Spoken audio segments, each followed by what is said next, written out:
Pasintabi po sa mga naghahapunan, isang bangkay ng grade 10 student na nakasilid po sa maleta ang natagpuan sa isang ilog sa San Jose del Monte, Bulacan.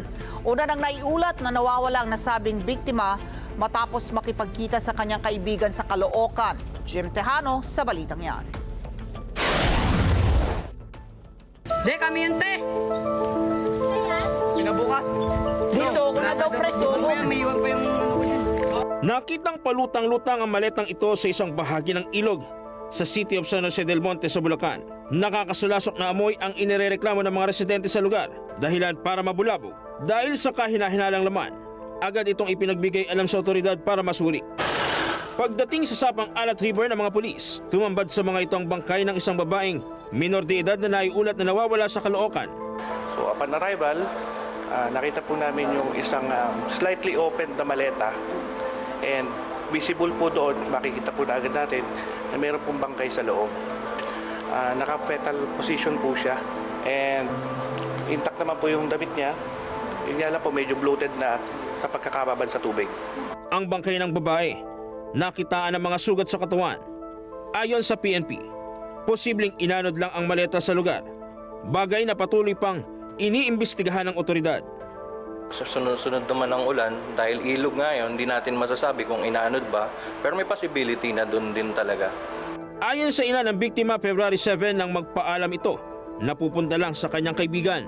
Pero tila iba ang naging kutob ng ina makarang hindi na ito magparamdam kinagabihan. At umabot ng alas 12, kasi tiwala ako na uuwi yung anak ko. Tapos nagtaka ako, bakit hindi na nagbubukas ang cellphone niya.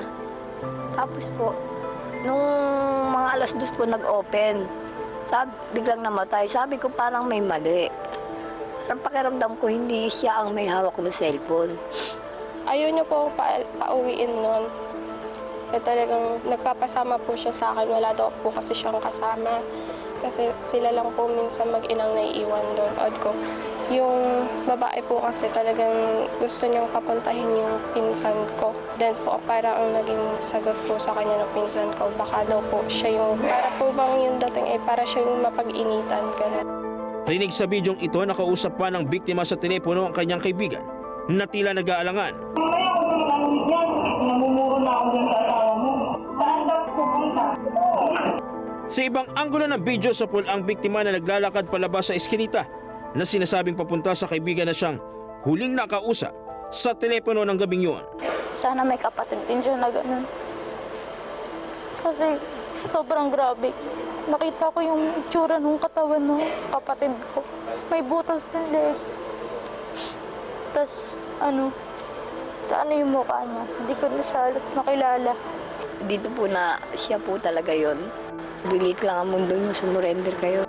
May person of interest na ang pulisya kung sino ang posibleng nasa likod ng karumal-dumal na krimen. Nakikipag-coordinate din po tayo sa Caloocan para sa mga details pa na pwede pang makatulong sa clues sa ating investigation and para mas madali nating Jim Tejano, para sa mata ng Agila.